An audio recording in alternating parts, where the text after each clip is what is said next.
नमस्कार, news night में आप सभी का स्वागत है। मैं हूं आपके साथ आरिफ। दिल्ली के उप मुख्यमंत्री मनीष सिसोदिया की मुश्किलें फिर से बढ़ती दिखाई दी। गृह मंत्रालय से अनुमति मिलने के बाद सीबीआई सिसोदिया के खिलाफ एक और मामले में कार्रवाई कर सकती है। तो उधर दिल्ली को आज अपना नया मेयर मिल गया है। इस बीच उत्तर प्रदेश में आज तक का सबसे बड़ा बजट पेश किया गया। क्या है यूपी के बजट के बड़े प्रावधान, दिखाएंगे इस खबर को विस्तार से। पूर्वोत्तर के चुनाव से लेकर खेलों और जगत की भी होंगी खबरें। शुरुआत हेडलाइंस के साथ।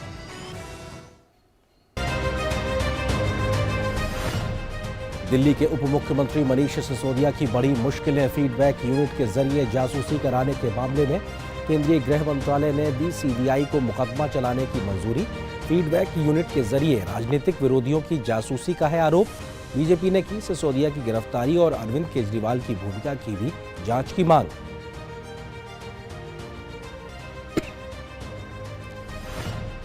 यूपी में योगी 2.0 के दूसरे बजट में युवाओं, महिलाओं, किसानों और कामगारों के लिए तमाम कदमों का ऐलान।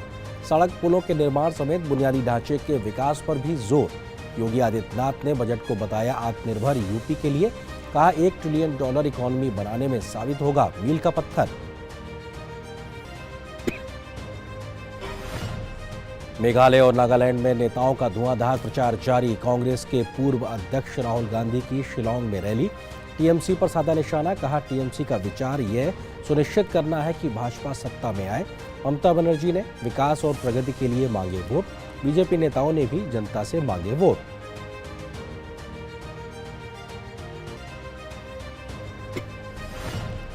सुप्रीम कोर्ट से भी उद्धव ठाकरे गुट को लगा झटका। शिवसेना के नाम और चुनाव चिन्ह से संबंधित चुनाव आयोग के आदेश पर अंतरिम रोक लगाने से किया इनकार।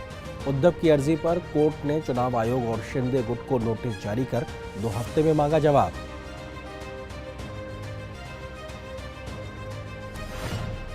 बीजेपी अध्यक्ष जेपी नड्डा ने Modi shaping a global order in flux नामक किताब का किया विमोचन। कहा अंतर्राष्ट्रीय मामलों में बड़ी है भारत की भूमिका। यूपीए पर साधा निशाना। कहा उनकी सरकार में देश की छवि की हुई थी खराब। मोदी जी की अगुवाई में भारत के प्रति दुनिया के नजरिए में आया बदलाव।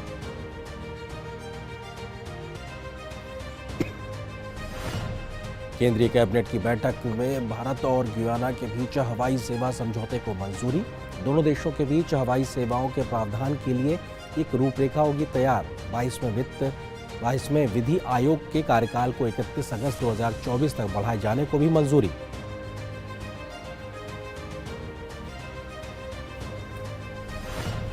G20 के तहत बैठकों का दौर जारी। बेंगलुरु में G20 के वित्त उप मंत्रियों और केंद्रीय बैंकों के उप प्रमुखों की बैठक।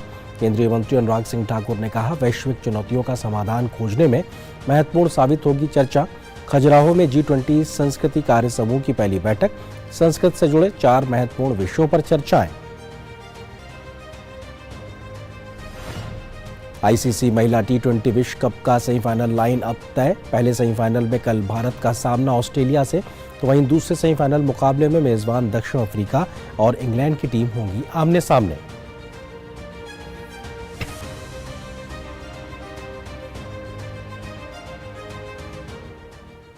खबरों पर डालते हैं विस्तार से नजर। अपने राजनीतिक विरोधियों की जासूसी के आरोप में दिल्ली के उप मुख्यमंत्री मनीष सिसोदिया फिर से घिरते नजर आ रहे हैं। केंद्रीय गृह मंत्रालय से अनुमति मिलने के बाद अब सीबीआई इस मामले में सिसोदिया के खिलाफ कार्रवाई कर सकती है। इस मामले के बाद राजनीतिक बयानबाजी तेज हो गई है, तो आम आदमी पार्टी की मुश्किलें लगातार बढ़ती दिखाई पड़ रही हैं। दिल्ली में शराब घोटाले पर जांच के आरोपों में घिरे उप मुख्यमंत्री मनीष सिसोदिया की मुश्किलें बढ़ सकती हैं। इस बार मामला है जासूसी का। फीडबैक यूनिट के जरिए जासूसी कराने के आरोपों पर सिसोदिया बुरी तरह से घिर गए हैं। इस मामले में केंद्रीय गृह मंत्रालय ने मनीष सिसोदिया के खिलाफ केस दर्ज करने की मंजूरी दे दी है। दिल्ली सरकार की तरफ से गठित फीडबैक यूनिट की स्थापना और यूनिट के जरिए राजनीतिक जासूसी और अन्य बेजा इस्तेमाल की शिकायत मिलने के बाद सीबीआई ने मनीष सिसोदिया समेत अन्य के खिलाफ मामला चलाने की अनुमति मांगी थी। दिल्ली के उपराज्यपाल विनय कुमार सक्सेना ने बीते महीने इसकी मंजूरी दे दी और आगे की स्वीकृति के लिए फाइल गृह मंत्रालय को भेज दी। अब गृह मंत्रालय ने भी सीबीआई को मामला दर्ज करने की मंजूरी दे दी है। सीबीआई ने मनीष सिसोदिया के अलावा पूर्व vigilance director R K. Sinha, Delhi सरकार के फीडबैक यूनिट के अधिकारी प्रदीप कुमार पुंज और सतीश और मुख्यमंत्री के सलाहकार गोपाल मोहन के खिलाफ मुकदमा चलाने के लिए मंजूरी मांगी थी, जिस पर आगे की कार्रवाई के लिए मंत्रालय से मंजूरी मिल गई है। गृह मंत्रालय के इस फैसले के बाद बीजेपी ने आम आदमी पार्टी और उसकी सरकार के खिलाफ मोर्चा खोल दिया है। पार्टी ने मनीष सिसोदिया का गिरफ्तारी और अरविंद केजरीवाल की भूमिका की भी जांच की मांग की है, तो कांग्रेस ने भी सही तरीके से जांच की मांग की है। हालांकि आम आदमी पार्टी ने आरोपों से इनकार किया है। ये कोई साधारण करप्शन का मामला नहीं है। दिल्ली देश की राजधानी है और आप राजधानी में बैठकर राजनीतिक दलों की जासूसी करवाएंगे, न्यायिक अधिकारियों की जासूसी कराएंगे, एलजी हाउस या सरकारी कार्यालय उनकी जासूसी करवाएंगे। मुझे तो ऐसा लगता है कि ये राष्ट्रीय सुरक्षा का मामला है और मनीष सिसोदिया को सीबीआई तुरंत गिरफ्तार करे। ये कह सकते हैं कि शराब नीति को बदलने के साथ साथ इन्होंने भ्रष्टाचार के स्वरूप को भी बदला है और जिस तरह से इन्होंने जासूसी कराने की न केवल प्रोसेस की, डिपार्टमेंट की नियुक्ति की गई, पैसा उस पर खर्च किया गया और आज दूध का दूध पानी का पानी। जब कोई आदमी ज्यादा डरे और उसको अपनी हार का डर हो तो वो इस तरीके से अपने राजनीतिक प्रतिद्वंदियों के खिलाफ झूठे मुकदमे करता है। दरअसल दिल्ली सरकार ने फरवरी 2016 में फीडबैक यूनिट का गठन किया था। तब इसमें 20 अधिकारियों के साथ काम करना शुरू किया था। आरोप है कि फीडबैक यूनिट में फरवरी से सितंबर 2016 तक राजनीतिक विरोधियों की जासूसी की गई। फीडबैक यूनिट में सिर्फ भाजपा नेताओं की ही नहीं बल्कि आप से जुड़े नेताओं पर भी नजरें रखी गई। फीडबैक यूनिट शुरू करने के लिए उपराज्यपाल से कोई अनुमति नहीं ली गई थी। आरोप है कि यूनिट में सरकार की योजनाओं से जुड़े कार्यों के अलावा राजनीतिक खुफिया जानकारी भी इकट्ठा की गई। सीबीआई को शुरुआती जांच में सबूत मिले, जिसके बाद आगे की कार्रवाई के लिए 12 जनवरी 2023 को एलजी को रिपोर्ट भेजी गई थी। जानकारी के मुताबिक एक शिकायत पर सीबीआई की ओर से प्रारंभिक जांच में दावा किया गया कि फीडबैक यूनिट के जरिए आम आदमी पार्टी सरकार राजनीतिक खुफिया जानकारी भी एकत्र कर रही है। सीबीआई ने 12 जनवरी 2023 को सतर्कता विभाग को एक रिपोर्ट सौंपी, जिसमें मनीष सिसोदिया के खिलाफ भ्रष्टाचार निरोधक अधिनियम और आईपीसी की विभिन्न धाराओं के तहत मामला दर्ज करने के लिए एलजी की मंजूरी मांगी थी। ये पहला मामला नहीं है जिसमें सिसोदिया पर भ्रष्टाचार के आरोप लगे हैं। इससे पहले शराब नीति के मामले में भी सीबीआई उनके खिलाफ जांच कर रही है। इस मामले में सिसोदिया के यहाँ छापे भी पड़ चुके हैं। हाल ही में मनीष सिसोदिया को सीबीआई ने इस मामले में समन भी भेजा था। सुधाकर दास और नीरज सिंह के साथ ब्यूरो रिपोर्ट, डीडी न्यूज। आम आदमी पार्टी की प्रत्याशी डॉक्टर शैली ओबराय को दिल्ली का नया मेयर चुन लिया गया है। इस चुनाव में शैली ओबराय को 150 वोट मिले, जबकि बीजेपी की उम्मीदवार रेखा गुप्ता को 116 वोट मिले। 2 घंटे से ज्यादा चली वोटिंग में किसी तरह का कोई विरोध और नारेबाजी नहीं हुई। मेयर बनने के बाद डॉक्टर शैली ओबराय ने कहा कि मैं आप सभी को विश्वास दिलाती हूं कि इस सदन को संवैधानिक तरीके से चलाऊंगी। मुझे उम्मीद है कि आप सभी सदन की गरिमा बनाए रखेंगे और इसके सुचारू संचालन में सहयोग करेंगे।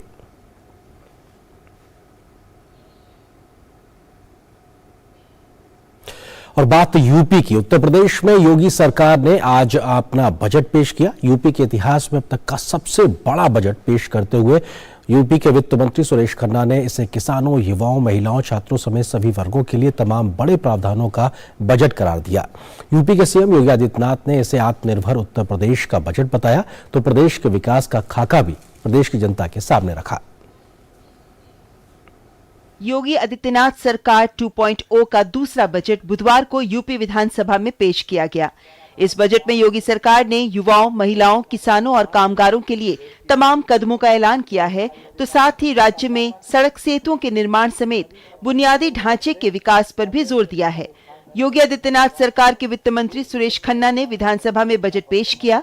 सुबह मुख्यमंत्री की अध्यक्षता में कैबिनेट बैठक में बजट के अनुमोदन के बाद सुरेश खन्ना ने विधानसभा में बजट रखा। सुरेश खन्ना ने कहा कि उत्तर प्रदेश देश का सबसे बड़ा राज्य है। यूपी के विकास दर में वृद्धि हुई है। बेरोजगारी दर घटकर 4.2% हो गई है, तो वहीं कानून व्यवस्था में भी सुधार हुआ है। देश की जीडीपी में प्रदेश का योगदान 8% से अधिक का है। मुझे ये बताते हुए हर्ष है कि वर्ष 2021-22 में प्रदेश के सकल राज्य घरेलू उत्पाद में 16.8% की वृद्धि दर्ज की गई, जो देश की विकास दर से अधिक रही। कृषि प्रधान उत्तर प्रदेश की उन्नति के लिए वित्त मंत्री सुरेश खन्ना ने खेती, किसान, कृषि, शिक्षा व अनुसंधान, गन्ना व चीनी उद्योग पर विशेष निगाहें रखी।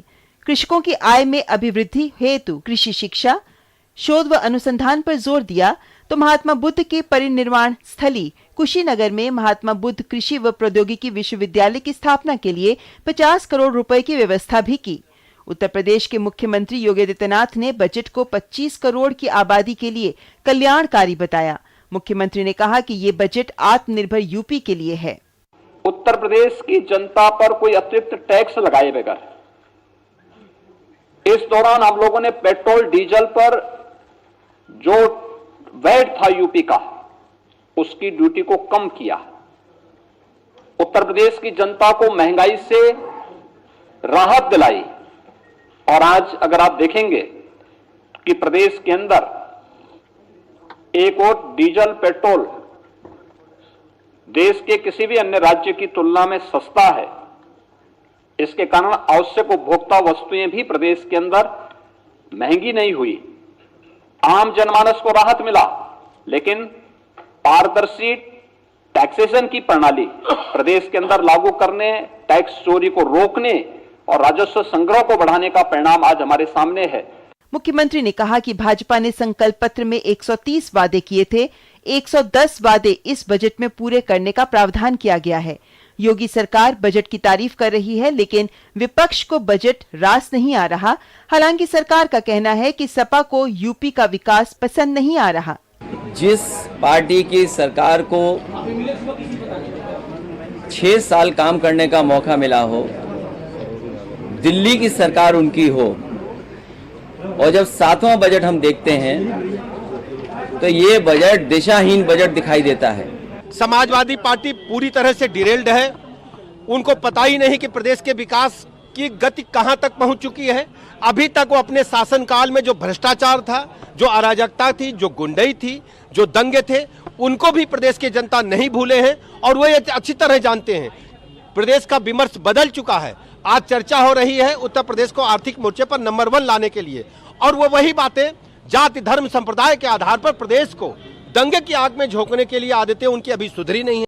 विपक्ष कुछ भी कह रहा हो, लेकिन यूपी सरकार का कहना है कि वो यूपी की अर्थव्यवस्था को बढ़ाने के लिए कई महत्वपूर्ण कदम उठा रही है। योगी सरकार का कहना है कि प्रदेश की $1 ट्रिलियन इकोनॉमी बनाने में ये बजट मील का पत्थर साबित होगा। 2016-17 में 3,40,000 का बजट था, आज 6,90,000 करोड़ से अधिक का बजट पेश हुआ है। लखनऊ ब्यूरो के साथ ब्यूरो रिपोर्ट, डीडी न्यूज।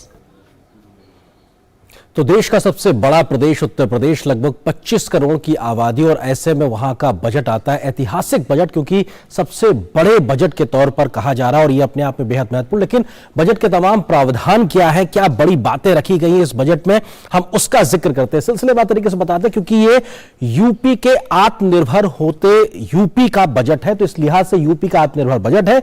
बुनियादी ढांचे पर सबसे ज्यादा फोकस नजर आ रहा है। आपको पीछे एक्सप्रेसवे की तस्वीरें भी दिखाई पड़ रही है।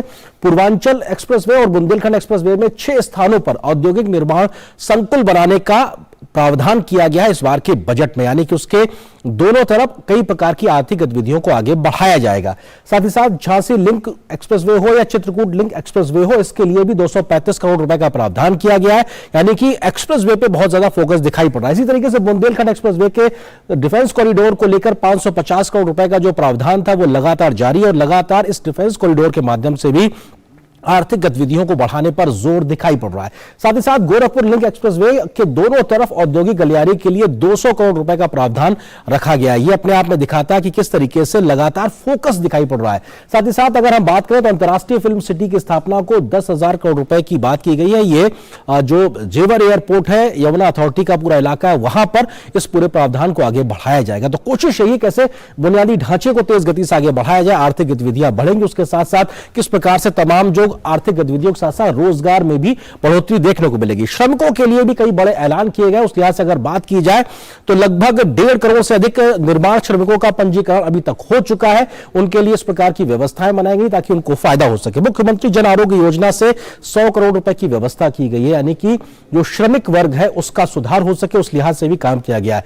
मुख्यमंत्री दुर्घटना बीमा योजना के तहत 12 करोड़ रुपए का प्रावधान किया गया है। श्रमिकों को भी खास तौर से तवज्जो देता हुआ ये यूपी का बजट दिखाई पड़ रहा है। इसके साथ साथ अगर हम बात करें कि यूपी का जो आत्मनिर्भर बजट है इसमें रोजगार को लेकर क्या बड़े प्रावधान किए गए, तो ODOP, one district one product, ये एक ऐसी कार्य योजना थी जिसको उत्तर प्रदेश से विस्तार होकर अब देश में भी दिखाई पड़ रहा है। उसके लिए 1,35,000 से अधिक व्यक्तियों को रोजगार देने का काम हुआ है। ये अपने आप एक बड़ा काम दिखाई पड़ रहा है। साथ ही साथ वस्त्र उद्योग में ही 40,000 रोजगार सृजन का लक्ष्य रखा गया है। ये अगले वित्तीय वर्ष के लिहाज से बजट प्रावधान में बात की गई है। इसके अलावा कृषि, चिकित्सा, ऊर्जा, खादी, शिक्षा, पर्यटन और परिवहन में स्टार्टअप को बढ़ावा देने की बात की गई है। स्टार्टअप पे बहुत ज्यादा फोकस दिखाई पड़ रहा है और स्टार्टअप को लेकर एक पूरी नीति भी उत्तर प्रदेश सरकार ने बनाई हुई है और इसके लिए भी सीड फंड में 100 करोड़ रुपए देने की व्यवस्था योगी सरकार ने की है उत्तर प्रदेश के इस बजट में। तो ये अपने आप में बड़े प्रावधान। उत्तर प्रदेश सूचना प्रौद्योगिकी स्टार्टअप नीति हेतु 60 करोड़ रुपए भी प्रस्तावित किए गए, यानी कि हर वो प्रावधान किया गया है जिससे एक आधार तैयार हो सके, ढांचा बन सके। इसके अलावा यूनिटी मॉल की स्थापना के लिए 200 करोड़ की व्यवस्था की गई है। यह भी अपने आप में दिखाता है कि किस तरह से कोशिश लगातार की जा रही है। यूनिटी मॉल होगा जहां पे हस्तकरघा या छोटे जो उत्पाद बेचने वाले लोग हैं उनको बढ़ावा मिल सकेगा, उनके लिए यहां पर व्यवस्थाएं की जाएंगी। इसके साथ साथ महिलाओं के लिए क्या कुछ बड़े ऐलान किए गए हैं। अगर बालिकाओं और महिलाओं के लिहाज से अगर बात की जाए तो कन्या सुमंगल योजना के तहत 1050 करोड़ रुपए की व्यवस्था की गई है। कन्या सुमंगल योजना है उत्तर प्रदेश की अपनी योजना है। साथ ही साथ विवाह योजना के लिए भी 600 करोड़ रुपए का प्रावधान किया गया है। जो ऐसे तमाम जो समाज के वर्ग हैं जिनकी बच्चियों के विवाह सरकार के माध्यम से कराए जाते हैं उसके लिए भी 600 करोड़ रुपए का प्रावधान था। विधवाओं के लिए भी 4000 करोड़ रुपए से ज्यादा की स्वीकृति इस बार के मेगा बजट में दी गई है। साथ ही साथ 3 महिला पीएसी बटालियन भी बनेंगी, यानी कि महिलाओं के सशक्तिकरण के लिहाज से भी लगातार योगी सरकार काम करती नजर आ रही है। 3 बटालियन बनाना अपने आप में दिखाता है कि महिलाओं की शक्ति पे भरोसा है। लेकिन किसानों पर भी फोकस दिखाई पड़ रहा है। नेचुरल फार्मिंग के लिए 113 करोड़ 52 लाख रुपए का प्रावधान किया गया, क्योंकि मोदी सरकार का भी फोकस कहीं ना कहीं प्राकृतिक खेती पे है। यूपी भी उसी तर्ज पे आगे बढ़ रहा है, उस लिहाज से काम किया जा रहा है। निजी नलकूप की रियायत दरों पर बिजली देने के लिए भी लगभग 2000 करोड़ रुपए का प्रावधान किया गया है। यह अपने आप एक पर्याप्त संख्या के आधार पर कोशिश की गई है। राष्ट्रीय कृषि विकास योजना के तहत भी लगभग 1000 करोड़ रुपए का प्रावधान किया गया, यानी किसी कृषि को कैसे विकास के माध्यम से आगे बढ़ाया जाए, पूरे उत्तर प्रदेश में उस दिशा में तमाम काम कैसे किया जाए। नेशनल क्रॉप इंश्योरेंस योजना के तहत भी 753 करोड़ रुपए का प्रावधान किया गया है और जो किसानों की जो उपज खराब हो जाती थी उसका मुआवजा कैसे मिले, उसके लिए इस प्रकार का पैसे का इस्तेमाल होगा। यूपी मिलेट्स पुनरुद्धार कार्यक्रम के तहत भी 55 करोड़ रुपए का प्रावधान किया गया, क्योंकि जो मोटा अनाज है उस पर बहुत फोकस है और उसके लिए यूपी भी काम करता दिखाई पड़ रहा है। तो वहीं पंडित दीनदयाल उपाध्याय किसान समृद्धि योजना के लिए भी 102 करोड़ रुपए की व्यवस्था की गई, यानी किसानों के लिए भी बहुत कुछ है। साथ साथ दुग्ध उत्पादन प्रोत्साहन की नीति के लिए भी 25 करोड़ रुपए है और इसके अलावा कई अन्य मदों में भी पैसे दिए गए ताकि दुग्ध डेयरी उत्पादन पर भी खासा फोकस दिखाई पड़ रहा है। जल जीवन मिशन की अगर हम बात करें, क्योंकि हर घर तक बुनियादी सुविधाएं पहुंच सके उसका भी ध्यान बखूबी रखने की कोशिश की गई है और लगभग 25,000 करोड़ रुपए से ज्यादा का प्रावधान जल जीवन मिशन के माध्यम से किया गया है। यह अपने आप में एक भारी भरकम बजट है। हर घर तक नल से जल पहुंचाने की कोशिश है। प्रदेश के सभी लगभग 2.25 करोड़ घरों में नल से जल का लक्ष्य रखा गया है इस अगले आने वाले वित्तीय वर्ष के लिहाज से, ताकि हर एक को पानी मिल सके। राज्य की 188 जल परियोजनाओं को भी 455 करोड़ रुपए का प्रावधान किया गया है जो पहले से चल रही है, जिनको तय लक्ष्य पे खत्म करने की बात की जा रही है। हर जिले में मेडिकल कॉलेज बने, क्योंकि स्वास्थ्य पर भी फोकस है। हर जिले में मेडिकल कॉलेज बने, उस पर भी काम चल रहा है। 45 मेडिकल कॉलेज अभी तक बन चुके हैं उत्तर प्रदेश में। 14 जिलों में मेडिकल कॉलेजों का निर्माण चल रहा है, जिसके लिए लगभग 2500 करोड़ रुपए का प्रावधान भी किया गया है इस बार के बजट में। 16 जनपदों में PPP, public private partnership, PPP model के आधार पर जो है मेडिकल कॉलेज का निर्माण चल रहा है। यह भी अपने आप में दिखाता है कैसे हर एक जिले में एक मेडिकल कॉलेज का जो सपना है उत्तर प्रदेश में साकार होगा, जमीन पर उतरेगा। उसके लिए बजट में प्रावधान किया गया। असाध्य रोगों की चिकित्सा के लिए भी 100 करोड़ रुपए का प्रावधान योगी सरकार ने उत्तर प्रदेश के इस बार के बजट में किया है। तो साथ ही साथ जो निजी मेडिकल कॉलेज है, अगर वो नर्सिंग कॉलेज खोलते हैं तो उसकी स्थापना के लिए भी 26 करोड़ रुपए की व्यवस्था की गई। और इस प्रकार की व्यवस्थाओं में जरूरत के मुताबिक और भी बदलाव करने का साफ तौर पे प्रावधान दिखाई पड़ता है। तो स्वास्थ्य पे खासा जोर दिखाई पड़ रहा है। नेशनल रूरल हेल्थ मिशन के लिए भी लगभग 12,500 करोड़ रुपए प्रस्तावित किए गए, क्योंकि नेशनल रूरल हेल्थ मिशन यानी ग्रामीण भारत तक स्वास्थ्य का ढांचा कैसे मजबूत हो, लोगों को स्वास्थ्य सुविधाएं मिल सके, उस पर खासा फोकस इस बार के बजट में। आत्मनिर्भर स्वस्थ भारत योजना के तहत भी 1655 करोड़ रुपए का प्रावधान किया गया है, यानी कि उत्तर प्रदेश को आत्मनिर्भर बनाना है स्वास्थ्य के मोर्चे पर भी, तो उसका भी प्रावधान। साथ ही साथ जो स्वास्थ्य का ढांचा है, यानी अस्पताल है, बुनियादी ढांचे की जरूरत है, जो इक्विपमेंट्स है, उसको पूरा करने के लिए भी 1500 करोड़ रुपए से ज्यादा का प्रस्ताव इस बार के बजट में किया गया है। यानी कि एक बड़ा आधार देता हुआ साफ तौर पर दिखाई पड़ रहा है स्वास्थ्य के मोर्चे के लिहाज से अगर हम बात करें। इसके अलावा जल्दी से नजर डालते हैं कि स्मार्ट शिक्षा को कैसे बढ़ाने पर फोकस किया जा रहा है। स्मार्ट शिक्षा की बात की जाए तो टैबलेट या स्मार्टफोन के लिए भी 3600 करोड़ रुपए का प्रावधान किया गया है। और ये छात्र छात्राएं जो उत्तर प्रदेश के हैं उनको इस पैसे से वो टैबलेट या मोबाइल फोन दिया जाएगा। एक मोबाइल फोन की कीमत 10,800 रुपए है, तो वहीं 12,700 रुपए का टैबलेट जो है भी उनको दिया जाएगा। ये अपने आप में साफ तौर पर दिखाता है कि स्मार्ट शिक्षा को ये जो है किस तरह से बढ़ावा देते हुए नजर आ रहे हैं। और ये अपने आप में शिक्षा को लेकर भी दिखाई पड़ रहा है। साथ ही साथ अगर हम बात करें अन्य प्रावधानों के लिहाज से भी, तो ग्लोबल इन्वेस्टर्स समिट में भी लगभग 33.5 लाख करोड़ रुपए का निवेश की बात भी निकल के आई। आज बजट में इसका जिक्र भी था। वृद्धावस्था या फिर किसान पेंशन की बात की जाए तो लगभग 7200 करोड़ रुपए की इसमें भी प्रावधान किए गए हैं। देश की जीडीपी में उत्तर प्रदेश का योगदान 8% से अधिक है। इस बात का जिक्र भी आज निकल के आया है इस बजट के प्रावधान को लेकर। सकल राज्य घरेलू उत्पाद में 16.8% से ज्यादा की वृद्धि दर्ज की गई है। यह भी अपने आप में उत्तर प्रदेश के बढ़ते आर्थिक मोर्चे पे कदमों का जिक्र करता है। लेकिन यह सब तैयार हुआ कैसे? ये कैसे हुआ है? क्योंकि प्रदेश में एक बड़ा माहौल बनाया गया। ये जो टेबल आपके सामने इस वक्त टेलीविजन स्क्रीन पे ये बताती है कि कैसे अपराध के तमाम मोर्चों पर लगाम लगी है। योगी सरकार ने वो काम किया है जिसकी वजह से प्रदेश में शांति है और एक माहौल बना है व्यापार करने के लिए, आर्थिक गतिविधियों को बढ़ाने के लिए। डकैती में 80% की कमी आई है, लूट में 61% कमी है, हत्या में 32% की, या बलवा की बात की जाए तो लगभग 52% की, रोड होल्ड अप और 100% कमी आई है। और उसके अलावा फिरौती अपहरण जैसे मामलों की बात की जाए तो लगभग इसमें भी 43% की कमी आई है। यानी कि इस प्रकार के जो अपराध एक समय में उत्तर प्रदेश में हुआ करते तो उस पर लगाम लगाई है, माहौल दिया है अर्थव्यवस्था को आगे बढ़ाने के लिए। शायद इसीलिए $1 ट्रिलियन की अर्थव्यवस्था बनाने के लिए योगी सरकार का फोकस है और उसी के लिहाज से इस बजट को आत्मनिर्भर उत्तर प्रदेश के बजट के तौर पर देखा जा रहा है। तो ये अपने आप में बजट की बड़ी बातें थी। फिलहाल एक छोटे से ब्रेक के लिए रुकते हैं, बहुत जल्द हाजिर होंगे, कुछ और खबरों से आपको रूबरू कराएंगे।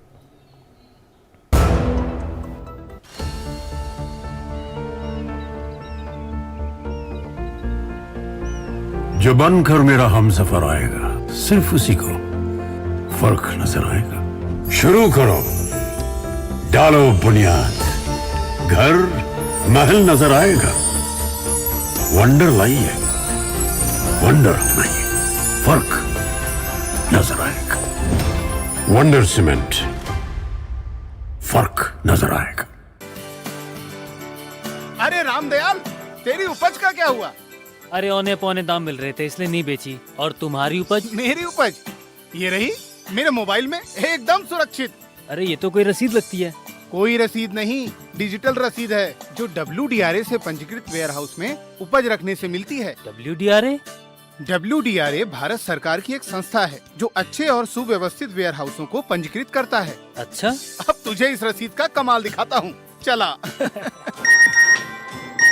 देखा, इस रसीद पर बैंक से लोन हो गया। ये तो कमाल हो गया। कमाल तो अभी और भी है भैया। देखो, जब और जहाँ उपज के अच्छे दाम मिलेंगे उपज बेच दूंगा और फिर बैंक का सारा लोन भी चुकता कर दूंगा। अरे वाह। मुन्नी, पापा आप मेरा नया बैग लाए? हाँ, ये रहा तुम्हारा नया बैग। और तुम्हारे लिए झुमके। WDRA का प्रयास, किसानों का आर्थिक विकास। कौन सा परफ्यूम है? परफ्यूम बहुत फ्रेश लग रहे हो। पार्लर गई थी? No parlour, no facial. ये है मेरा फेवरेट सोप। ये एकमात्र साबुन है जो आत्मविश्वास देता है। Mysore sandal soap.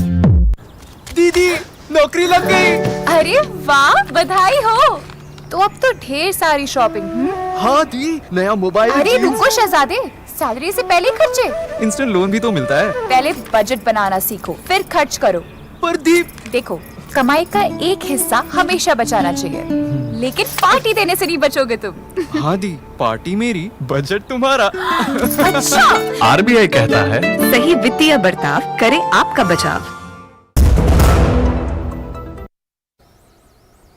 और ब्रेक के बाद न्यूज नाइट में खबरें देखते हैं पूर्वोत्तर राज्यों में चल रहे विधानसभा चुनाव से जुड़ी खबर की।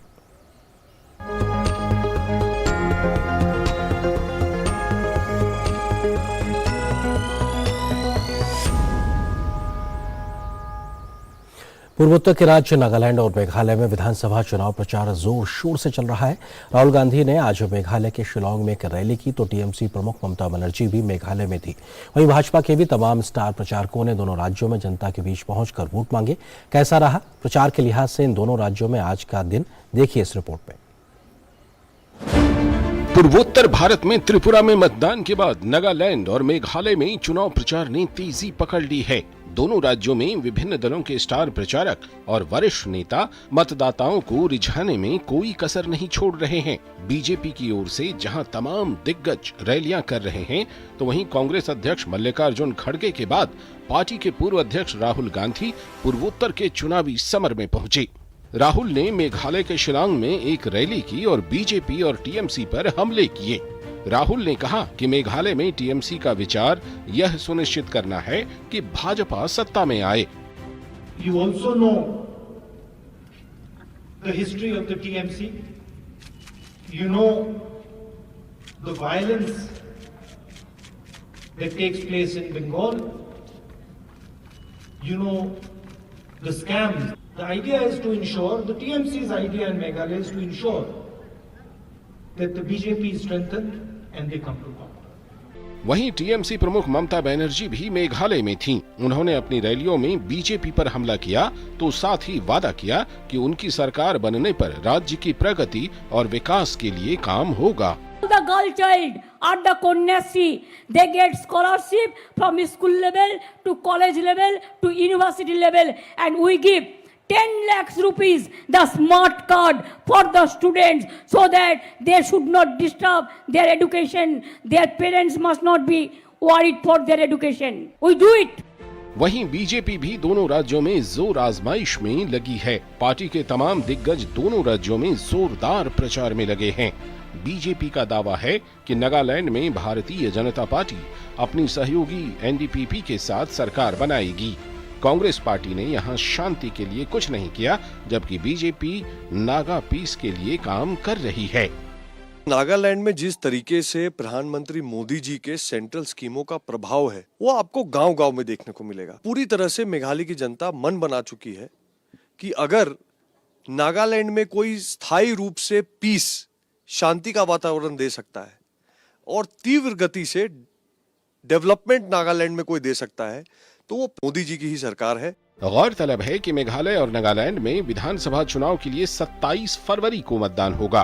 भाजपा जहां दोनों राज्यों में विकास और पारदर्शी सरकार बनाने के दावे पर लड़ रही है, तो वहीं दूसरी तरफ कांग्रेस और अन्य पार्टियां मेघालय और नागालैंड में सत्ता पर कब्जा जमाने का दावा करती नजर आ रही हैं। अब किस पार्टी पर जनता का विश्वास खरा उतरेगा, ये तो 2 मार्च को मतगणना के बाद ही पता चल पाएगा। नीरज सिंह के साथ bureau report, DD news. BJP के अध्यक्ष जेपी नड्डा ने कहा है कि पीएम मोदी की अगुवाई में लिए गए अहम फैसलों और अपनाई गई विदेश नीति से दुनिया का भारत को देखने का नजरिया बदला है और वैश्विक मंच पर भारत की साख बढ़ी है। Modi shaping a global order in flux नामक किताब के विमोचन के बाद नड्डा ने पूर्व की सरकारों पर वोट बैंक की राजनीति करने के हिसाब से विदेश नीति अपनाने का आरोप लगाया और कहा कि पीएम मोदी के आने से पहले देश में आतंकी घटनाएं हो रही थीं और भारत की पहचान एक भ्रष्ट राष्ट्र के रूप में हो गई थी, जिसे प्रधानमंत्री मोदी ने आने के बाद बदल दिया। भारत अब कड़े कदम उठाने में हिचकिचाता नहीं है और दुनिया भर में देश की छवि बदल गई है। Modi shaping a global order in flux नामक पुस्तक के विमोचन के बाद बीजेपी अध्यक्ष जेपी नड्डा ने वैश्विक स्तर पर पीएम मोदी की अगुवाई में लिए गए फैसलों का जिक्र किया। भाजपा अध्यक्ष ने कहा कि वोट बैंक की राजनीति की मजबूरी के चलते भारत इसराइल के साथ अपने संबंधों को मजबूत नहीं कर सका। जेपी नड्डा ने कहा कि वैश्विक स्तर पर देश की छवि बदलने में प्रधानमंत्री मोदी के योगदान पर बहुत कम लिखा गया है। बहुपक्षीय मंचों पर भारत की बढ़ती अहमियत और G20 देशों की अध्यक्षता का जिक्र करते हुए बीजेपी अध्यक्ष ने इस मौके पर कहा कि पीएम की अगुवाई में सफल कूटनीति का नतीजा है कि आज पाकिस्तान अलग थलग पड़ गया है और दुनिया अब भारत पाकिस्तान को एक ही ब्रैकेट में नहीं रखती है। We are always hyphenated. When we used to talk in one breath, we used to say India and Pakistan, not me, but on the international scene. Everybody used to talk like that. This de-hyphenation has taken place. Now, position of India is far, far ahead than Pakistan, number one. Nobody keeps it in the same bracket, number one. Number two, Pakistan has been isolated as far as the issue related to terrorism, and the world knows it. So this is also a very important aspect which has been carefully pushed forward in the best possible manner by Prime Minister Modi. That is, I would like to share with you. किताब के विमोचन के मौके पर भाजपा अध्यक्ष ने कहा कि ये समझने की जरूरत है कि मोदी जी के सत्ता में आने से पहले देश की छवि कैसी थी। अर्थव्यवस्था में गिरावट आ रही थी, देश में लगातार आतंकी हमले हो रहे थे, यहाँ तक कि देश के प्रधानमंत्री पद की अहमियत घट रही थी। जेपी नड्डा ने कहा कि पुराने सहयोगियों के साथ संबंध मजबूत करने के साथ ही पीएम मोदी ने वैश्विक स्तर पर नई साझेदारियों की भी शुरुआत की है। Modi has been working on the international arena for the last 9 years. It is also necessary for us to understand what was the image of India before that, because only then we can understand the stark difference, how it has taken place. And when I say so, we all remember that our economy was declining. We all know that India had an image of a corrupt state. There was rampant corruption. There were repeated terrorist attacks at that point of time. And there was lack of stable government. And the very sad part was that at that particular time, the authority of the Prime Minister was eroded, and which had a very bad impact on the international scene. That was the situation which we saw at that point of time. And from there, Prime Minister Modi took over in difficult times, and we can say that he has navigated the foreign affairs, the international relationship in the best possible manner. गौरतलब है कि Modi shaping a global order in flux किताब ambassador Sujan Chinoy, उत्तम कुमार सिन्हा और BJP के विदेश विभाग के प्रमुख विजय चौथाईवाले ने संपादित की है। इसकी प्रस्तावना विदेश मंत्री डॉक्टर एस जयशंकर ने लिखी है। किताब में पीएम मोदी के फैसलों से वैश्विक स्तर पर भारत की बदली छवि और दुनिया में भारत के प्रति बदलते हुए दृष्टिकोण के बारे में बताया गया है। शैलेंद्र मिश्र की report, DD news, Delhi. Supreme court ने शिवसेना का नाम और चुनाव चिन्ह शिंदे गुट को देने के चुनाव आयोग के फैसले पर रोक लगाने से फिलहाल इनकार कर दिया है। अदालत ने शिंदे गुट और चुनाव आयोग को नोटिस जारी कर 2 हफ्ते में जवाब मांगा है। फिलहाल शिंदे गुट के पास ही शिवसेना का नाम और चुनाव चिन्ह रहेगा। चुनाव आयोग के फैसले के खिलाफ उद्धव ठाकरे गुट की तरफ से दायर याचिका की सुनवाई मुख्य न्यायमूर्ति न्यायाधीश DY चंद्रचूड़, न्यायमूर्ति PS नरसिम्हा और न्यायमूर्ति JB पादरीवाला की पीठ ने की। उद्धव ठाकरे पक्ष की तरफ से चुनाव आयोग के फैसले पर रोक की अर्जी को अदालत ने नहीं माना और कहा कि दूसरे पक्ष को सुने बिना ऐसा नहीं किया जा सकता। उधर सुनवाई के दौरान शिवसेना की तरफ से आश्वासन दिया गया कि मामला अदालत में लंबित होने के दौरान उद्धव ठाकरे गुट के विधायकों को अयोग्य घोषित करवाने संबंधी कोई कदम नहीं उठाया जाएगा।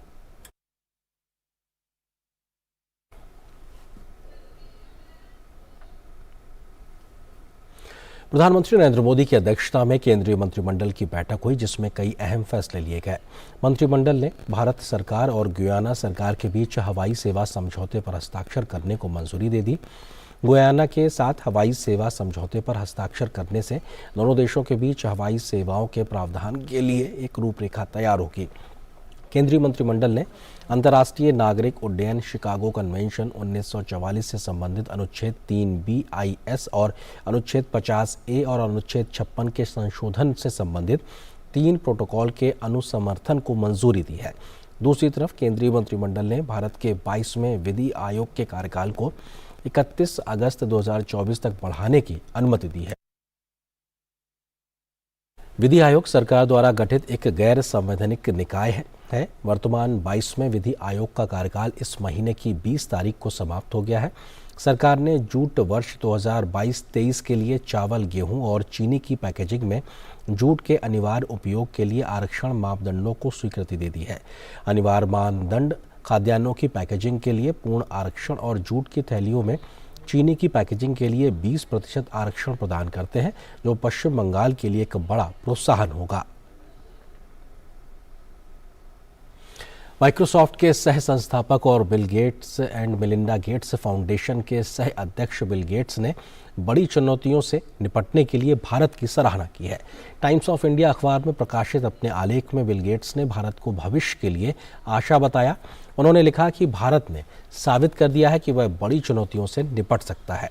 भारत ने पोलियो का उन्मूलन किया, HIV संचरण को कम किया, गरीबी को कम किया, शिशु मृत्यु दर में कटौती की और स्वच्छता और वित्तीय सेवाओं पर पहुंच में वृद्धि की है।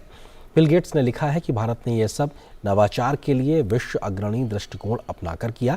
यह दृष्टिकोण सुनिश्चित करता है कि समाधान उन लोगों तक पहुंचना चाहिए जिन्हें इसकी ज़रूरत है। उन्होंने लिखा कि भारत की विकास की गति, बड़े पैमाने पर कार्यक्रमों को लागू करने का कौशल और भारतीयों की नवाचारी विशेषज्ञता बताती है कि भारत आज की सबसे बड़ी चुनौतियों से निपटने में अहम भूमिका निभा सकता है। बिल गेट्स ने लिखा कि भारतीय नव प्रवर्तकों और उद्यमियों द्वारा किए जा रहे कामों को देखने के लिए वो अगले सप्ताह भारत का दौरा करेंगे। उन्होंने लिखा कि इनमें से कुछ नव प्रवर्तक और उद्यमी जलवायु परिवर्तन सहित सभी बड़ी चुनौतियों से निपटने की दिशा में काम कर रहे हैं। बिल गेट्स ने लिखा है कि किसी अन्य देश की तरह भारत के संसाधन सीमित हैं, फिर भी भारत ने दिखा दिया है कि किस तरह इन सीमाओं के होते हुए भी प्रगति की जा सकती है।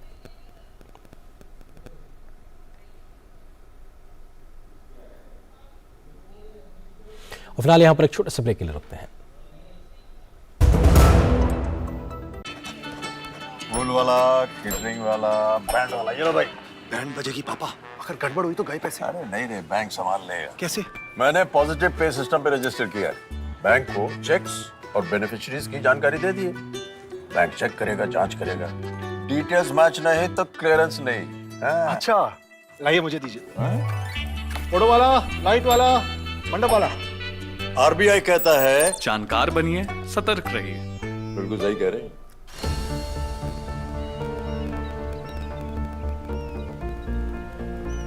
जो बनकर मेरा हमसफर आएगा, सिर्फ उसी को फर्क नजर आएगा। शुरू करो, डालो बुनियाद, घर महल नजर आएगा। वंडर लाइए, वंडर अपनाइए, फर्क नजर आएगा। वंडर सीमेंट, फर्क नजर आएगा।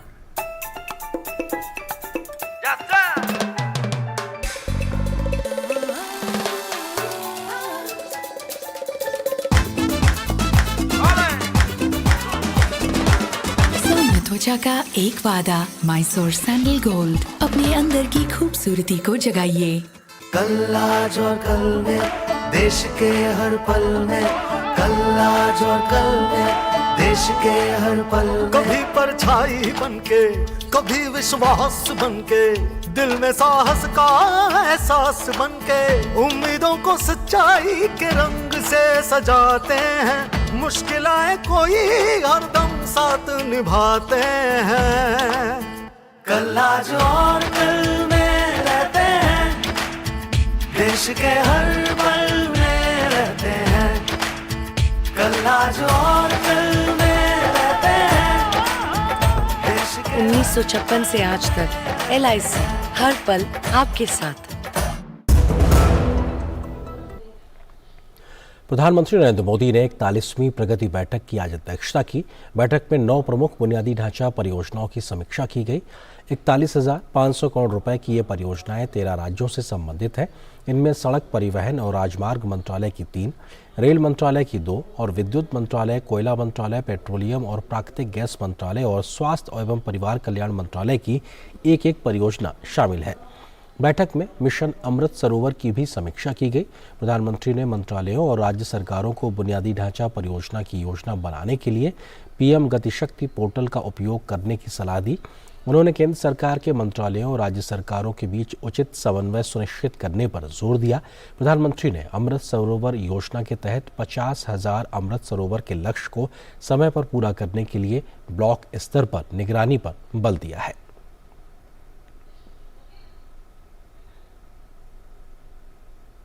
प्रधानमंत्री नरेंद्र मोदी गुरुवार को हरित विकास पर पहले बजट उपरांत वेबिनार को संबोधित करेंगे। यह वेबिनार बजट में घोषित पहलों के प्रभावी कार्यान्वयन हेतु विचारों और सुझावों को हासिल करने के लिए है। वेबिनार में 6 सत्र होंगे, जिनमें हरित विकास के ऊर्जा और गैर ऊर्जा दोनों घटकों पर चर्चा होगी। वेबिनार में संबंधित केंद्रीय मंत्रियों और सचिवों के अलावा राज्य सरकारों, उद्योग, शिक्षा अनुसंधान संस्थानों और सार्वजनिक क्षेत्र के हितधारक भी शामिल होंगे। गौरतलब है कि हरित विकास बजट 2023-24 की 7 शीर्ष प्राथमिकताओं में से एक है।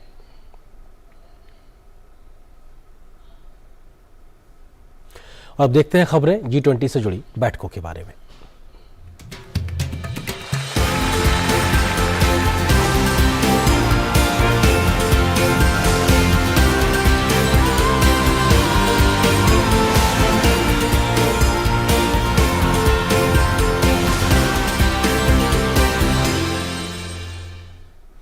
भारत की अध्यक्षता में G20 की बैठकों का सिलसिला लगातार जारी है। बेंगलुरु में G20 के वित्त और केंद्रीय बैंक के प्रतिनिधियों की दूसरी बैठक शुरू हुई, जिसमें केंद्रीय मंत्री अनुराग सिंह ठाकुर शामिल हुए। अनुराग सिंह ठाकुर ने कहा कि बहुपक्षीय विकास बैंकों को मजबूत करने, कल के शहरों का वित्त पोषण करने, वित्तीय समावेशन के लिए डिजिटल सार्वजनिक बुनियादी ढांचे का लाभ उठाने पर G20 ने काम शुरू कर दिया है। केंद्रीय सूचना एवं प्रसारण तथा युवा कार्यक्रम एवं खेल मंत्री अनुराग सिंह ठाकुर के उद्घाटन भाषण के साथ बेंगलुरु में G20 वित्त और केंद्रीय बैंक के प्रतिनिधियों की दूसरी बैठक शुरू हुई। बैठक की सह अध्यक्षता वित्त मंत्रालय में आर्थिक मामलों के सचिव अजय सेठ और RBI के deputy governor doctor Michael D Patra कर रहे हैं। बैठक भारत की G20 अध्यक्षता के तहत पहली G20 वित्त मंत्रियों और केंद्रीय बैंक के गवर्नरों की बैठक की प्रस्तावना है। अपने संबोधन में केंद्रीय मंत्री अनुराग ठाकुर ने कहा कि वित्त ट्रैक G20 प्रक्रिया के मूल में है और वैश्विक आर्थिक संवाद और नीति समन्वय के लिए एक प्रभावी मंच प्रदान करता है, जो कि वैश्विक अर्थव्यवस्था के सामने मौजूद सामाजिक आर्थिक चुनौतियों के मद्देनजर अहम है। The global economy is facing the lingering effects of the COVID-19 pandemic, food and energy insecurity, broad-based inflation, heightened debt vulnerabilities, worsening climate change, and geopolitical tensions. The impact of all these crises can set back progress on the world's key development priorities. The G20 can make significant contribution to find pragmatic global solution. Anurag Thakur ने कहा कि चुनौतियों का समाधान करने के लिए बहुपक्षीय विकास बैंकों को मजबूत करने, भविष्य के शहरों का वित्त पोषण करने, वित्तीय समावेश के लिए डिजिटल सार्वजनिक बुनियादी ढांचे का लाभ उठाने पर G20 ने काम शुरू कर दिया है। अपने समापन भाषण में केंद्रीय मंत्री अनुराग ठाकुर ने बहुपक्षवाद की भावना की आकांक्षा रखने की आवश्यकता पर जोर दिया।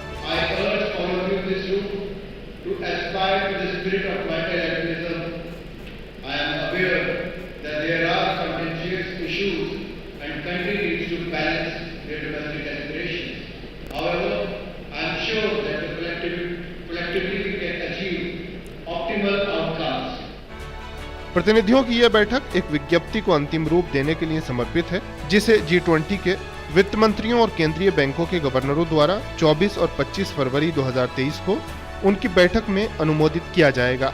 इस विज्ञप्ति में वैश्विक अर्थव्यवस्था को प्रभावित करने वाले मुद्दों पर G20 का सामूहिक दृष्टिकोण नजर आएगा। बेंगलुरु में आयशा खानम के साथ ब्यूरो रिपोर्ट, डीडी न्यूज। तो वहीं G20 संस्कृति कार्य समूह की पहली बैठक मध्य प्रदेश के खजुराहो में 22 से 25 फरवरी तक आयोजित हो रही है। इस बैठक के पहले दिन सांस्कृतिक संपत्ति का संरक्षण और पुनर्स्थापन विषय पर आधारित एक प्रदर्शनी का उद्घाटन हुआ। बैठक में 4 प्रमुख विषयों पर विभिन्न सत्रों में चर्चा होगी। इस बैठक के दौरान G20 देशों के आने वाले डेलीगेट्स को न सिर्फ विश्व प्रसिद्ध खजुराहो के मंदिरों के दीदार करवाए जाएंगे, बल्कि पन्ना टाइगर रिजर्व की जंगल सफारी भी कराई जाएगी। यूनेस्को विश्व धरोहर स्थल खजुराहो तैयार है G20 देशों से आ रहे मेहमानों के स्वागत के लिए। 22 से 25 फरवरी तक खजुराहो में G20 सांस्कृतिक कार्य समूह की पहली बैठक आयोजित की गई है। बैठक में संस्कृति से जुड़े 4 महत्वपूर्ण विषयों पर चर्चा होनी है। ये 4 विषय हैं: सांस्कृतिक संपदा का संरक्षण और बहाली, एक सतत भविष्य के लिए जीवित विरासत का दोहन, सांस्कृतिक और रचनात्मक उद्योगों का प्रचार और रचनात्मक अर्थव्यवस्था और संस्कृति के संरक्षण और संवर्धन के लिए डिजिटल तकनीकों का लाभ उठाना। आज पहले दिन सांस्कृतिक संपदा का संरक्षण और बहाली पर आधारित प्रदर्शनी का शुभारंभ मध्य प्रदेश के मुख्यमंत्री शिवराज सिंह चौहान, केंद्रीय संस्कृति मंत्री जी किशन रेड्डी, केंद्रीय सामाजिक न्याय मंत्री डॉक्टर वीरेंद्र कुमार और संस्कृति और विदेश राज्य मंत्री मीनाक्षी लेखी ने किया।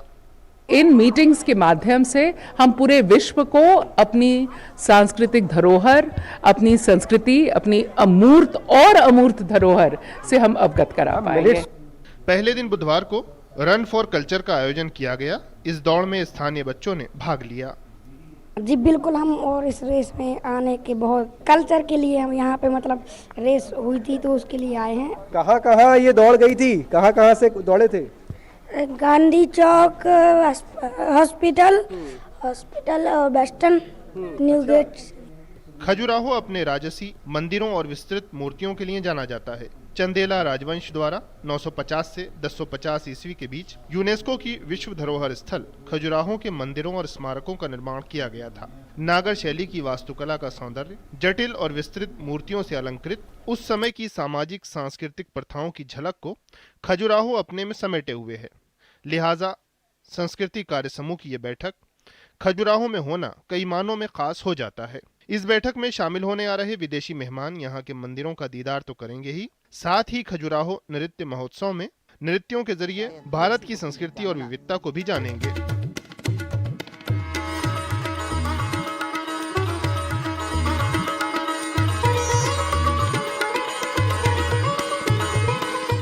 इस बैठक के दौरान G20 देशों, आमंत्रित देशों और संस्कृति के क्षेत्र में काम कर रही राष्ट्रीय अंतर्राष्ट्रीय संस्थाओं के करीब 150 प्रतिनिधि भाग ले रहे हैं। साथ ही पन्ना टाइगर रिजर्व में जंगल सफारी के लिए भी विदेशी मेहमानों को ले जाया जाएगा। G20 संस्कृति कार्य समूह की 4 बैठकें होनी हैं। पहली बैठक खजुराहो में हो रही है, वहीं अगली 2 बैठकें भुवनेश्वर और हम्पी में होंगी। चौथी और अंतिम बैठक मंत्री स्तर की होगी। और अब नजर डालते हैं बिजनेस से जुड़ी कुछ महत्वपूर्ण खबरों पर फटाफट अंदाज में। केंद्रीय कृषि मंत्री नरेंद्र सिंह तोमर ने कहा कि भारतीय एग्रीटेक स्टार्टअप्स ने पिछले 4 वर्षों में लगभग 6,600 करोड़ रुपए जुटाए हैं। केंद्रीय मंत्री ने बुधवार को सोशल मीडिया पर एक वीडियो पोस्ट कर कहा कि कृषि वर्धन निधि से मोदी सरकार लगभग 1,000 कृषि तकनीक स्टार्टअप से किसानों को मदद कर रही है। कारोबारी सप्ताह के तीसरे दिन बुधवार को भारतीय शेयर बाजार गिरावट के साथ बंद हुए। सेंसेक्स 927 अंक की गिरावट के साथ 59,744 पर बंद हुआ। वहीं निफ्टी 272 अंक की गिरावट के साथ 17,554 अंक पर बंद हुआ। आईटी कंपनी विप्रो ने फ्रेशर्स की सैलरी में 50% तक कटौती की है। विप्रो ने हाल में जिन उम्मीदवारों को 6.5 लाख रुपए सालाना सैलरी की पेशकश की थी, अब इसे घटाकर 3.5 लाख कर दिया गया है। दूसरी ओर आईटी कर्मचारियों की यूनियन NITES ने इस कदम को अन्यायपूर्ण बताया है। गूगल ने RCS संचार प्रोटोकॉल का संचार करने और इसे मुख्यधारा बनाने के लिए पिछले साल गेट द मैसेज अभियान शुरू किया था। गूगल ने इस दिशा में एक और कदम उठाते हुए अब अपने मैसेज ऐप चैट में RCS रिच कम्युनिकेशन सर्विसेज को जोड़ा है। और यहाँ पर एक और छोटे से ब्रेक के लिए रुकते हैं।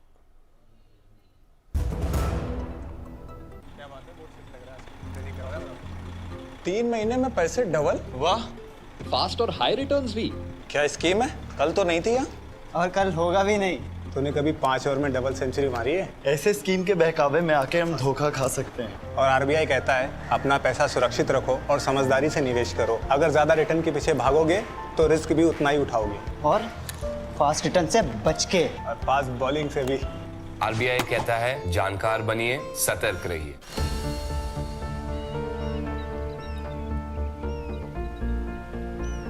जो बनकर मेरा हमसफर आएगा सिर्फ उसी को फर्क नजर आएगा। शुरू करो, डालो बुनियाद, घर महल नजर आएगा।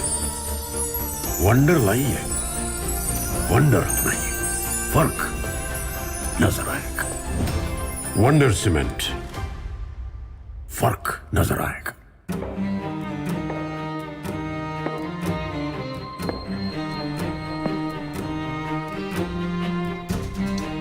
कब तक आप ऐसे फ्यूचर का टेंशन लेकर चलते रहेंगे? LIC के न्यू पेंशन प्लस के साथ अपनी पेंशन का प्लान बनाइए, क्योंकि ये प्लान आपके फ्यूचर के लिए मार्केट लिंक्ड वेल्थ क्रिएट करता है। और तो और इस प्लान में गारंटीड एडिशंस के साथ पेंशन पाने के कई ऑप्शंस भी हैं, so that you grow young and tension free. LIC, हर पल आपके साथ। और ब्रेक के बाद अब कुछ खबरें देखते हैं खेल से जुड़ी हुई। दुबई में आयोजित WTA चैंपियनशिप के पहले दौर में हार के साथ ही सानिया मिर्जा के शानदार करियर का अंत हो गया। ये सानिया के करियर का आखिरी टूर्नामेंट था। सानिया डबल्स में दुनिया की नंबर 1 खिलाड़ी बनी। उन्होंने कुल 43 डबल्स खिताब जीते, जिनमें से 6 ग्रैंड स्लैम खिताब भी शामिल है। दुबई में आयोजित WTA tennis championship Sania Mirza के करियर की आखिरी चैंपियनशिप रही। इसके साथ ही सानिया मिर्जा के 22 साल लंबे शानदार करियर पर विराम लग गया। 2003 में अपने प्रोफेशनल टेनिस करियर की शुरुआत करने वाली सानिया का करियर एक मिसाल रहा। सानिया मिर्जा दुनिया भर में भारतीय टेनिस की नई पहचान बनकर उभरी। सानिया ने खुद एक नई राह बनाई और उस पर सफलतापूर्वक चलकर देश की तमाम लड़कियों के लिए भी एक नया रास्ता खोला। अपने दमदार फोरहैंड के लिए मशहूर सानिया मिर्जा ने कुल 6 ग्रैंड स्लैम अपने नाम किए। इनमें स्विस दिग्गज मार्टिना हिंगिस के साथ मिलकर जीते गए 3 महिला युगल खिताब शामिल हैं। इन दोनों ने मिलकर 2015 का विंबलडन और US ओपन और 2016 का ऑस्ट्रेलियन ओपन जीता। वहीं सानिया ने हमवतन महेश भूपति के साथ मिलकर 2 मिश्रित युगल खिताब जीते। इनमें 2009 का ऑस्ट्रेलियन ओपन और 2012 का फ्रेंच ओपन शामिल है। ब्रूनो सोरेस के साथ उन्होंने 2014 का US ओपन जीता। महिला युगल में सानिया ने ऐतिहासिक उपलब्धियां हासिल की। वे डबल्स में दुनिया की नंबर 1 खिलाड़ी बनी। उन्होंने कुल 43 डबल्स खिताब जीते, जो किसी भी मौजूदा एक्टिव खिलाड़ी से अधिक है। उन्होंने डबल्स में नंबर 1 के रूप में 91 हफ्ते बिताए। डबल्स में उनकी उपलब्धियां शानदार हैं, लेकिन उनका सिंगल्स करियर भी शानदार रहा। वे टॉप 30 में जगह बनाने वाली भारत की पहली महिला टेनिस खिलाड़ी बनी। उन्होंने अपने समय की कई शीर्ष खिलाड़ियों को शिकस्त दी। 2007 के मध्य में वे विश्व रैंकिंग में 27वें स्थान पर पहुंची थीं। कलाई में लगी चोट के बाद सानिया ने सिंगल्स छोड़कर सिर्फ डबल्स पर अपना ध्यान केंद्रित किया। सानिया मिर्जा कोई ग्रैंड स्लैम जीतने वाली, WTA फाइनल्स के लिए क्वालिफाई करने वाली और WTA फाइनल्स जीतने वाली भारत की पहली महिला टेनिस खिलाड़ी रहीं। 2005 में सानिया को WTA ने new Qamar of the year चुना था। वहीं 2015 में मार्टिना हिंगिस और सानिया की जोड़ी को doubles team of the year चुना गया था। मार्टिना और सानिया की जीत का सिलसिला 44 मैच का रहा था, जो टेनिस इतिहास में एक रिकॉर्ड है। और बात क्रिकेट की, ICC महिला T20 विश्व कप का सेमीफाइनल लाइनअप तय हो चुका है। पहले सेमीफाइनल मुकाबले में भारत का सामना ऑस्ट्रेलिया की टीम से गुरुवार को होगा, जबकि दूसरे सेमीफाइनल में इंग्लैंड की टीम दक्षिण अफ्रीका के सामने होगी। दक्षिण अफ्रीका में चल रहे महिला T20 विश्व कप का कारवां अब सेमीफाइनल दौर में पहुंच चुका है। ग्रुप स्टेज के मुकाबले समाप्त होने के साथ ही टूर्नामेंट में सेमीफाइनल के लिए टीमें भी तय हो चुकी हैं। अंतिम 4 में जगह बनाने वाली टीमों में भारत, ऑस्ट्रेलिया, इंग्लैंड और दक्षिण अफ्रीका का नाम शामिल है। महिला T20 विश्व कप के पहले सेमीफाइनल में भारत का सामना ऑस्ट्रेलियाई महिला टीम से गुरुवार को होगा, जबकि दूसरे सेमीफाइनल में इंग्लैंड की महिला टीम दक्षिण अफ्रीका से भिड़ेगी। सेमीफाइनल में पहुंची टीमों के बीच कड़ा मुकाबला होने की उम्मीद है। इन टीमों के प्रदर्शन पर नजर डालें तो ये टीमें सेमीफाइनल में एक दूसरे के सामने कड़ी चुनौती के रूप में होंगी। बात अगर भारत की करें तो पिछले विश्व कप में फाइनल तक पहुंची भारतीय टीम को ऑस्ट्रेलिया के हाथों ही हार का सामना करना पड़ा था। भारत ने कुल 5वीं बार T20 विश्व कप के सेमीफाइनल में क्वालिफाई किया है। इस बार ग्रुप स्टेज में टीम इंडिया के प्लेयर्स ने शानदार खेल दिखाया है। भारत ने 4 मुकाबलों में से 3 में जीत दर्ज की है, जबकि एक मुकाबले में उसे इंग्लैंड के खिलाफ 11 रनों से हार का सामना करना पड़ा। T20 विश्व कप 2023 में अभी तक भारत के लिए ऋचा घोष, शेफाली वर्मा और स्मृति मंधाना ने शानदार पारियां खेली हैं। वहीं रेणुका सिंह और दीप्ति शर्मा ने गेंदबाजी में कमाल का प्रदर्शन किया है। बात अगर ऑस्ट्रेलिया की करें तो 5 बार महिला T20 विश्व कप का खिताब अपने नाम कर चुकी ऑस्ट्रेलियाई टीम इस बार भी खिताब जीतने की प्रबल दावेदार है। इस समय शानदार फॉर्म में चल रही ऑस्ट्रेलियाई टीम ने मौजूदा टूर्नामेंट में ग्रुप स्टेज के अपने सभी मैच जीते हैं और ग्रुप में टॉप पर रहते हुए सेमीफाइनल के लिए क्वालिफाई किया है। वहीं इस टूर्नामेंट में दक्षिण अफ्रीका का सफर रोमांचक रहा है। दक्षिण अफ्रीका को श्रीलंका के खिलाफ अपने पहले ही ग्रुप स्टेज के मुकाबले में ही हार का सामना करना पड़ा था। पहले मैच में मिली हार के बाद टीम ने शानदार वापसी करते हुए सेमीफाइनल में जगह बनाई। दक्षिण अफ्रीका ने अपने आखिरी ग्रुप स्टेज मैच में श्रीलंका को 10 विकेट से करारी शिकस्त दी। वहीं बात अगर इंग्लैंड की करें तो मौजूदा टूर्नामेंट में इंग्लैंड का प्रदर्शन शानदार रहा है। फिलहाल यहाँ पर एक और छोटा सा ब्रेक के लिए रुकते हैं।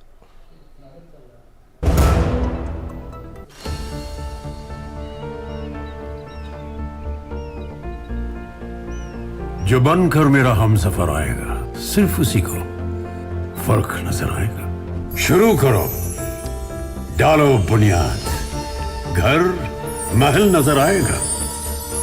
वंडर लाइए, वंडर नहीं, फर्क नजर आएगा। वंडर सीमेंट, फर्क नजर आएगा।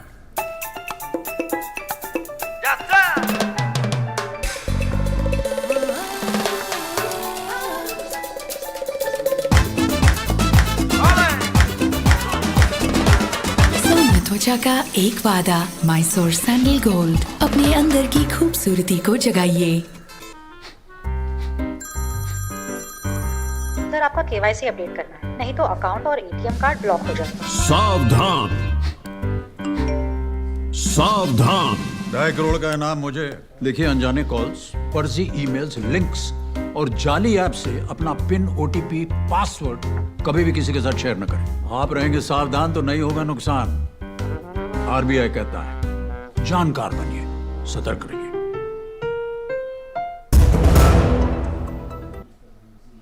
और न्यूज़ नाइट में जाते जाते छोड़ जाते हैं आपको देश की कुछ और महत्वपूर्ण खबरों पर फटाफट अंदाज में आप देखिए खबरें। फिलहाल मुझे और मेरी पूरी टीम को दीजिए इजाजत। नमस्कार।